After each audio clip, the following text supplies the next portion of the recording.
Livro de Ruth, capítulo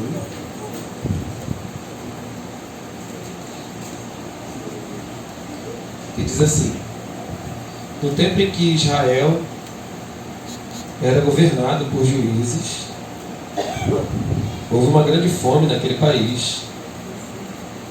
Por isso um homem de Belém, cidade da região de Judá, foi com a sua mulher e seus 2 filhos morar algum tempo num país chamado Moabe. O nome desse homem era Elimeleque e o da sua mulher, Noemi. Os 2 filhos se chamavam Malom e Quilion. Essa família era Efrata, um povoado que ficava perto de Belém de Judá. Eles foram para Moabe e ficaram morando ali. Pode sentar.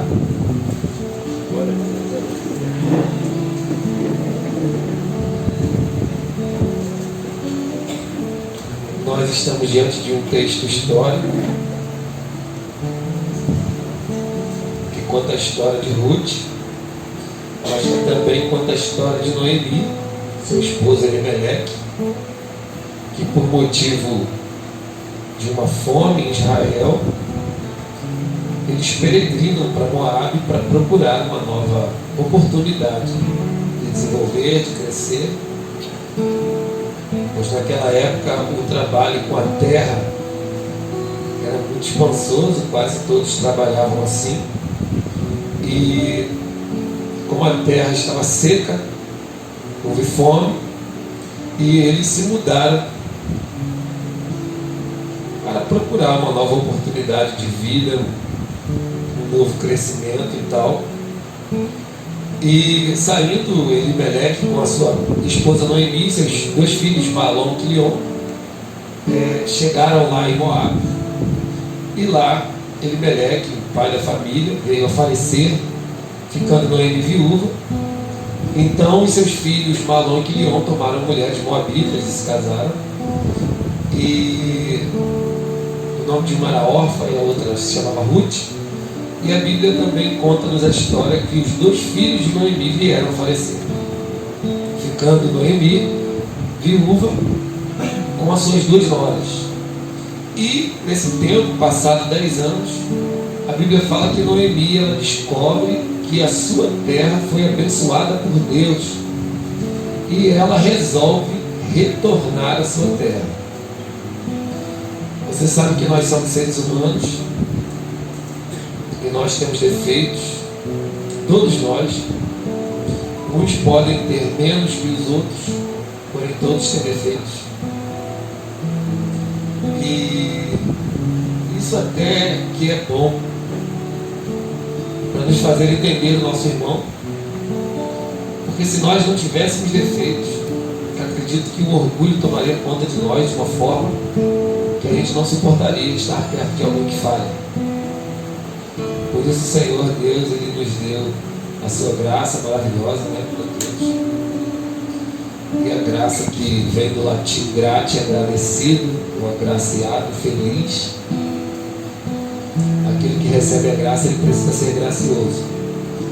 Então aquele que foi perdoado, ele precisa aprender a perdoar, né? Esse texto diz que Noemi ela começa a dar nomes à sua situação, dizendo para as suas noras que ela não queria mais ser chamada de Noemi, mas sim de Mara, porque ela estava amarga, pois a mão do Senhor havia pesado sobre ela, e ela não queria mais ser chamada de Noemi. Mas eu vejo assim uma estrutura muito forte em Noemi, que ela chama suas noras e diz: vocês precisam voltar à casa do pai de vocês, encontrar um novo esposo, se casar, seguir a vida de vocês. Não me sigam, né? Deixem voltar sozinha, porque a mão de Deus não pesou sobre vocês, foi sobre mim.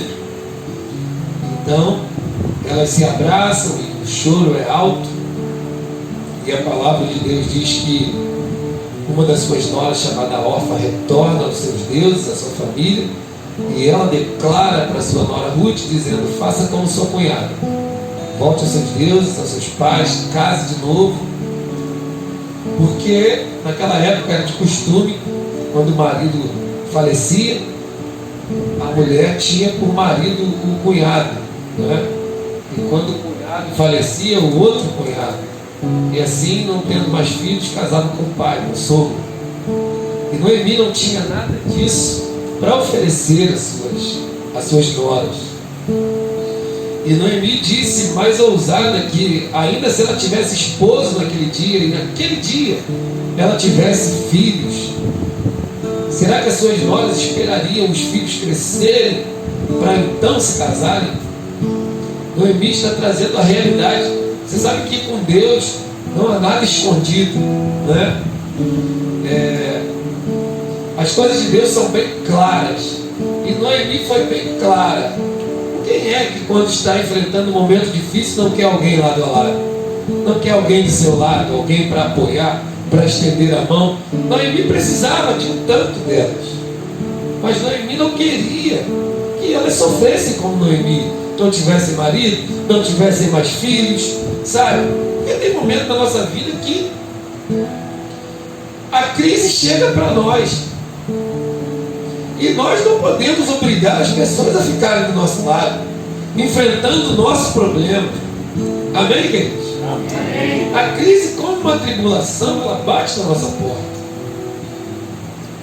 Até porque, segundo o apóstolo Paulo escreveu em Romanos, capítulo 5, ele disse que a tribulação, ou um momento de crise, de aflição, de agonia, de espera, ele produz, né, em nossa vida a paciência. E a paciência, por intermédio da tribulação, produz a experiência. E a experiência produz a esperança. Quando eu digo sobre isso, eu costumo dizer do carro velho, né? Quem nunca teve um carro velho?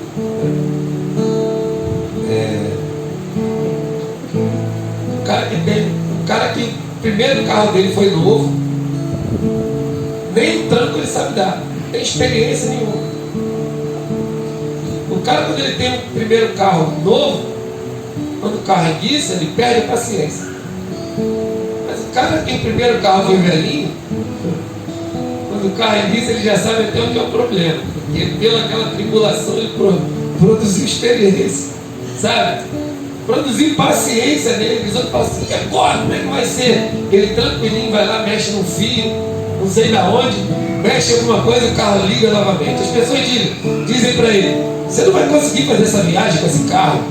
E ele tem tanta esperança, que ele diz, vou, eu conheço tudo desse carro, esse meu carrinho me leva, né? Alguns ousados dizem, a lataria está velhinha, mas o motor está novo, o coração que é importante. Quem teve carro velhinho aqui sabe o que eu estou dizendo, né? Eu tive os carros velhinhos. E sabe, a tribulação, ela vem para nós para nos fazer crescer em paciência, em experiência, em esperança. Não há outro motivo de crescimento, um outro fator que nos faça crescer em fé, em maturidade, que não seja um momento de crise, de tribulação. Amém, queridos? Amém. A crise e a tribulação vai bater na porta de cada um.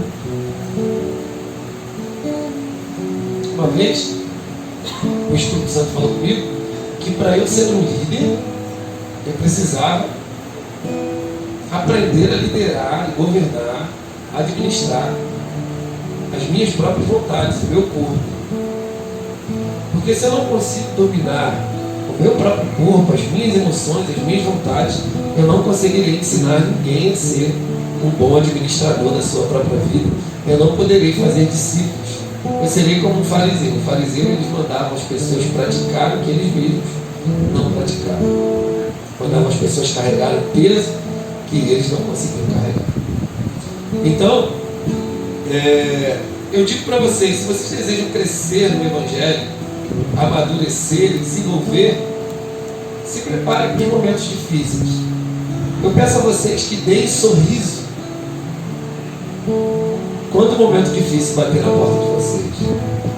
Quando um filho descontrolar, quando alguma coisa perder o controle, Quando as pessoas dizerem para você, você não vai fazer nada, dê um sorriso. Diga assim: muito obrigado, Senhor, por esse momento.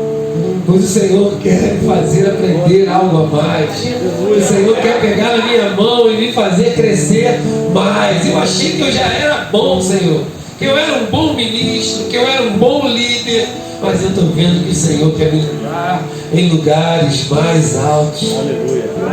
Glória a Deus. Dê sorriso no momento de dificuldade. Sabe? Sintam-se alegres. Eu lembro que o apóstolo Paulo, ele disse que ele começou a enxergar as tribulações com outros olhos. Ele disse que todas as vezes que ele enfrentava tribulações, ele procurava mais por Deus. E ele começou a entender que as dificuldades que aconteciam com ele era uma motivação para ele procurar por Deus, para ele pedir a ajuda de Deus, porque quando ele conseguia dominar as suas dificuldades, controlar bem, ele acabava confiando na sua própria força, sabe, na sua capacidade. Então ele nem se lembrava de Deus. E ele começou a dizer com isso que quando as tribulações batiam nele, o oprimiam, ele perdia suas forças. E era ali que ele ficava forte, quando as suas forças acabavam.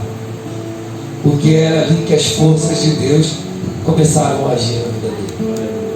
Eu sei que você é inteligente, que você é maduro, eu sei que você tem muitos talentos, mas para que a força de Deus comece a agir por você, as suas forças precisam acabar. O seu entendimento precisa falhar. A tua capacidade, sabe, vai te deixar um pouco na mão. E é a hora que a gente mais aprende, mais desenvolve. E concernente a esse texto, Noemi estava em crise. A sua nora se apegou a ela. Ruth se apegou a ela, mesmo órfã, virando as costas e voltando. E Ruth, ela disse: minha sogra, não insistas para que eu te deixe, porque onde quer que a senhora pousar, eu pousarei. Onde quer que a senhora morar, eu morarei ali. O seu povo será o meu povo, o seu Deus será o meu Deus. E a única coisa que vai me separar da senhora é a morte.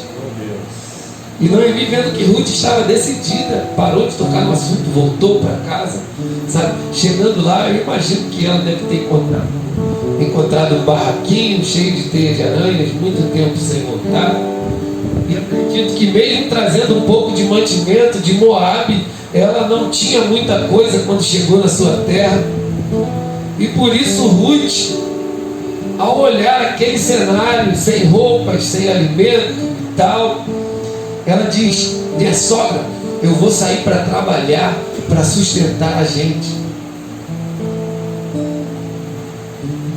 E Ruth se levanta e vai andar atrás de homens que estão colhendo nos campos, para pegar o que caía dos homens e colocar num saco para levar para casa. E ela trabalha o dia inteiro sem descansar. E quando o dono do lugar onde ela está trabalhando chega, ele cumprimenta com a paz os seus funcionários. Ele pergunta quem é aquela mulher desconhecida, e todos começam a dar louvores daquela mulher, contaram quão boa ela foi para sua sogra, abandonando os seus parentes, amigos, a sua terra, o seu Deus, para ajudar. E dizem o nome dela, Ruth. Ele fica encantado, ele diz: filha minha, não vá a outros lugares a trabalhar, fique aqui no meu campo, tome água com as minhas empregadas, fique no meio dos meus trabalhadores. Já dei ordem aos homens para não tocarem em você, para não mexerem com você. Pegue, dizem para os funcionários: deixe cair mais espigas para que ela colha, os cantos não arranquem para que ela tenha mais facilidade, dê comida para ela levar. Quando Ruth chega em casa cheia, a sua sogra olha para ele muito feliz e diz: minha filha, onde você encontrou tudo isso? E ela diz: eu fui trabalhar nos campos de um homem chamado Boaz. E Noemi, como era uma mulher de Deus, entendida, espiritual, ela começou a entender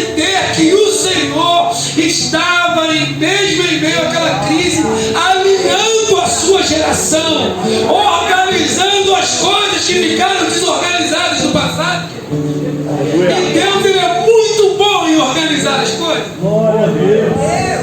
Aleluia. Sabe, é uma alegria, eu sinto a presença de Deus aqui. Glória a Deus. Deus é bom. Queridos, Noemi entende tanto que Deus está alinhando, que Noemi começa a dar dicas. A sua nora, elas chegaram ali vazias, sem nenhuma perspectiva, a olhar humano. Não tinha nada de bom, não tinha nenhum motivo de se alegrar. Mas mesmo assim, Ruth se levantou para trabalhar. Eu digo para vocês, no momento de crise, de tribulação, a gente não enxerga muita coisa boa. Tem hora que o que vem na nossa mente são só as coisas difíceis que andam acontecendo e as más notícias que chegam. E aquilo ali vem como sob pressão, sabe? Na nossa mente a gente acha que a nossa vida está definida aquilo. Mesmo assim, sem enxergar nada, sem entender, você precisa se levantar. Amém? Amém. Você precisa se levantar e dizer: alguma coisa eu vou fazer, eu não sei o que, mas eu vou sair, eu tenho a certeza que eu vou voltar com tudo aquilo que eu preciso. Aleluia. Glória. Nós precisamos de alguém que insiste. Lembra aquela parábola que Jesus deu de uma viúva que tinha um juiz, ele não respeitava a Deus nem os homens, mas tinha uma viuvinha que ia todo dia lá para ele dizer: ó, não tem ninguém por mim, faz justiça aí, me ajuda. As viúvas, elas, assim como os estrangeiros, como Ruth era, na maioria das vezes eram moradores de rua, porque o marido morria, a família pegava tudo e deixavam elas a ermo. Então Jesus, o Evangelho de Jesus foi sempre pautado nisso. As leis, Deuteronômio, os Salmos sempre dizem para nós lembrarmos dos órfãos, das viúvas, dos necessitados, dos estrangeiros, não é? Eu estava lendo Deuteronômio, estava dizendo que o patrão que tivesse um empregado estrangeiro precisaria pagar o salário dele em dia, porque ele trabalhava por aquele dinheiro, já que ele era pobre. Os estrangeiros, na maioria das vezes, como mulher, viravam prostitutas, porque era um povo maldito. Ninguém queria dar-se em casamento, se unir a um estrangeiro. E aquela viuvinha, ela ia constantemente naquele juiz. Aquele juiz não respeitava Deus e nem homem algum. Mas ele disse: cara, se eu não fizer justiça por essa mulher, ela não vai me deixar em paz. Todo dia ela está aqui na minha porta. E Jesus, quando ele conclui essa parábola, ele diz: será que quando Jesus vier, ele encontrará um tipo de fé insistente? Alguém que, mesmo que não tenha de onde tirar recursos, sabe? Alguém que não se deitou, alguém que não se acostumou, que se acomodou, alguém que desistiu. Às vezes a gente diz: eu entreguei na mão de Deus. Mentira, a gente desistiu.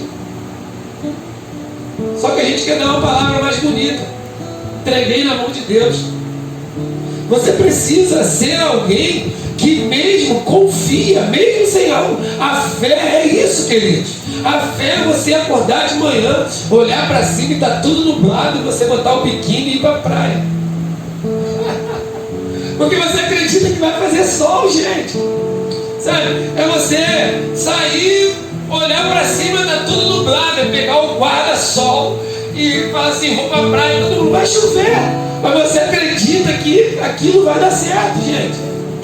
Sabe, tem horas que a gente precisa olhar para o lado bom das coisas, aquilo que o Senhor fez de bom para nós. Eu ouvi uma vez que todos nós precisamos ter um quarto de troféus, para que quando a gente desanimar, a gente entre nesse quarto de troféus e olhe todas as batalhas que o Senhor venceu por nós, todas as vezes que Ele foi com a gente, todas as vezes que as mãos dEle estavam estendidas sobre a nossa vida. E quando a gente sair desse quarto, eu acredito que, sabe, Davi, ele tinha um quarto de troféu. Quando ele entrava em conflito, ele entrava lá e tinha lá a espada do gigante que ele venceu. Lá tinha a cabeça do leão e do urso, o troféu que quando ele venceu o leão e o urso, e ele começava a dizer: não pode ser diferente desses dias. O mesmo Deus que fez aqui, Ele fará novamente. Você precisa trazer à tua memória aquilo que pode dar esperança para você. Aleluia! A gente deu a oportunidade na escola bíblica para uma irmã lá da nossa igreja, para ela falar, mas ela contou tanta tristeza, mas tanta tristeza, e ela ficou falando, eu tive que cortá-la. E eu coloquei ela sentada e eu parei a aula e pedi para os irmãos, eu queria que você olhasse para essa irmã, falei o nome dela, e dissesse uma coisa boa que você enxerga na vida dela. E o irmão falou, mas eu não tenho muita intimidade com ela, eu não conheço ela. Eu falei, mas olha para ela e vê uma coisa boa que está na vida dela. Aí o irmão falou, eu vejo que ela sempre está acompanhada com seus filhos estão bem arrumadinhos, sempre bonitos. E o outro falou, eu vejo que o marido dela é um santo homem de Deus, trabalhador. Aí o outro falou, eu vejo que ela é uma menina jovem, bonita, tem tudo pela frente. O outro disse, ela tem a mãe dela e o pai dela. O outro disse, ela mora numa casa própria. E a gente tirou o dia para dizer para ela que não é só coisa de ruim que acontecem. A mão de Deus está lá, querido. Agradeça por sua família, por seus filhos queridos, pelos seus pais. Pode ser um filho que dá mais trabalho, mas se você perdê-lo, você vai sentir uma falta tremenda. Então comece a agradecer a Deus sobre ele, agradeça por esse marido, por esse filho, sabe, por tudo, queridos. Agradeça ao Senhor. E ela saiu dali tão transformada, queridos. E colocaram ela para pregar no domingo sobre o tema generosidade, e ela foi muito abençoada trazendo a mensagem. E eu digo para você, comece a olhar as coisas boas que estão ao seu redor. Eu queria que você olhasse um pouquinho para o lado aí, enxergasse alguém ali. Seus olhos estão funcionando? Você enxerga? Você está me ouvindo? Você está me enxergando? Alguns muito bem, outros um pouco, né? Que nem eu. Mas graças a Deus o Senhor tem feito coisas boas por nós. E nós agradecemos a Ele porque Ele é bom. Muitas coisas ruins aconteceram na vida de Noemi. Ela perdeu o seu marido, ela perdeu os 2 filhos, mas a nora que Deus deu a ela valia como muitos filhos. Sabe? A Bíblia fala que Noemi ela dá conselhos, e você sabe que as mulheres de mais idade precisam dar conselhos para as mais novas. Amém? Nós não podemos ser mulheres que andam de casa em casa. Nós já somos viúvas, não tem mais compromisso com o marido, então vamos ficar fazendo fofoca por aí. Não pode. Usa a sua aposentadoria, seu tempo livre para dar conselhos às mais novas, para ser um exemplo em tudo. Que a sua virtude e o seu valor não esteja no uso de joias, no frisar dos cabelos. Não estou dizendo que você não pode se arrumar, hein? Tem que andar toda bonita mesmo. Mas que o seu valor vem estar no interior puro, em alguém que aconselha, que ajuda, que dá a mão, que usa a sua experiência para levantar as mais jovens. Amém, queridos? Sabe? E Noemi, ela disse, eu vou te ensinar, minha filha, toma um banho, passa perfume, coloca aquele melhor vestido que você tem, vai para lá, quando ele for dormir, tu descobre o pé dele, deita no pé dele. Ele vai acordar de madrugada. Eu não sei como é que era o modo de conquistar naquela época, né? Eu não sei como é que tu conquistou tua esposa, né? Quer contar para nós? Quer não, tá com vergonha. Eu não sei como é que era o modo de conquista naquela época, mas Noemi ensinou que ele ia acordar com frio nos pés, ia ver que aquela mulher estava ali, ia se encantar por ela, e foi o que aconteceu. E Ruth disse para ele, o Senhor é o remidor mais próximo, o Senhor é o nosso resgatador. E ele disse, ainda tem um antes de mim. E Noemi disse para ela, ó, ele não vai descansar enquanto nos redimir. E foi o que aconteceu, sabe? A mulher tinha muita experiência, né? E Boaz foi para a praça da cidade, chamou o resgatador mais próximo, e ali fizeram, e o resgatador mais próximo disse, eu vou resgatá-la. Aí Boaz disse, mas também tem que resgatar Ruth, a Moabita. Lembra que eu disse para vocês que ninguém queria saber dos estrangeiros? Então não quero não, vou botar minhas coisas a risco não. Então vamos trocar a sandália no modo de aliança, né? Dava um sapato para o outro, trocavam ali, e todos ficaram sabendo que Boaz se tornou resgatador. E a palavra de Deus diz que Boaz, ele era um homem rico, ele se casou com Ruth, e Ruth teve um filho. O nome do filho dela foi chamado de Obed. E Noemi ficava muito com esse menino nos braços, e esse menino ganhou um apelido, a Bíblia fala, na Bíblia atualizada, o menino de Noemi. Foi um menino que trouxe a esperança de volta, que trouxe a alegria de volta, que mesmo na velhice, né? Quem é a vovó aqui? Levanta a mão, por favor.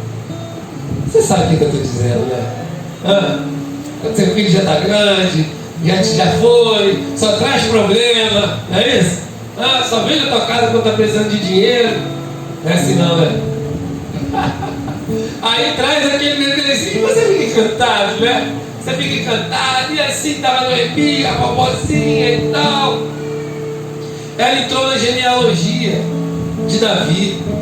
Obed foi pai de Jessé, Jessé foi pai de Davi. E Deus havia feito uma promessa a Davi, que a lâmpada de Davi nunca seria apagada. Glória a Deus. Deus fez essa mulher moabita, não sei se vocês sabem, mas Moabe é um fruto de pecado. Moabe, ele foi o filho de Ló com a sua própria filha, um incesto. Os moabitas e os amonitas, eles foram frutos de pecado, eles se tornaram inimigos severos de Israel. Esdras manda fazer separação desse povo, tirar Tobias, que trabalhava na tesouraria, sabe, lembra? Sanbalate, Tobias, Gesem. Esses camaradas foram todos separados. Na época, Balaque, o rei de Moabe, alugou Balaão para amaldiçoar o povo, e Deus trocou as palavras da boca dele, e na hora de amaldiçoar, ele abençoaram. E por causa disso tudo, todos os estrangeiros passaram a ser muito rejeitados. E você vê Deus trazendo leis pelos estrangeiros, Deus sempre preocupado com os estrangeiros. Deus é bom de verdade, né? Fala a verdade. A bondade dele se estende de geração em geração, de povos em povos. Você vê a maravilha de Deus. E eu digo para você, queridos, nós não podemos focar apenas no momento difícil que estamos enfrentando. Precisamos enxergar novos horizontes, além daquela situação. Nós precisamos enxergar além daquela situação. E eu vou dizer uma coisa para vocês. É igual filme. Você vai assistir um filme e chega a ser chato, né? Você começa com uma dificuldade, a pessoa sofre o tempo inteiro. Mas tu já sabe que no final vai dar bom para aquela pessoa. Não é isso? O filme é assim. A nossa vida é igual filme. Se a gente se manter firme, focado em Deus, esperando por Deus, enxergando Deus, as coisas terminarão alinhadas por Ele. E o pensamento que Ele tem ao nosso respeito sempre serão pensamentos de paz e não de mal, para dar um fim desejável.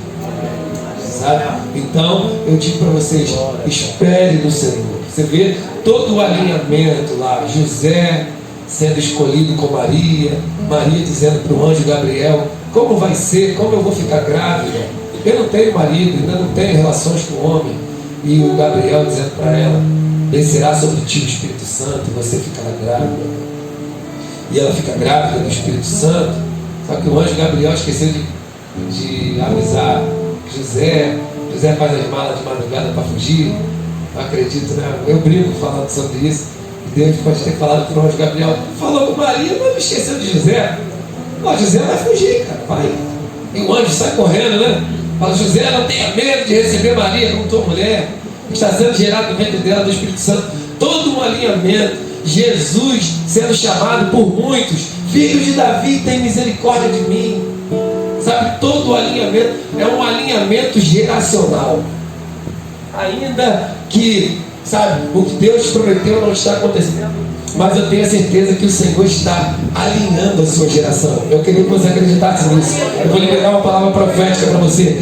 Ainda que os seus filhos, os seus netos, alguém da sua família esteja em outros caminhos, o Senhor alinhará a tua geração. Oh, eu sinto o Senhor aqui. As coisas entrarão no eixo. Aquele filho vai voltar para o caminho. O marido vai para o caminho. E as coisas se alinharão para o propósito que Deus tem para a tua vida. Mas alguém precisa ser o pioneiro. E esse alguém é você que Ele escolheu. Você é a coluna. Você é o sustento. É você que vai começar a fazer as coisas darem certo para a tua família, querido. disso. Não desanime de maneira nenhuma. Aleluia. Nunca abandone a fé de maneira nenhuma. Aleluia. Glória.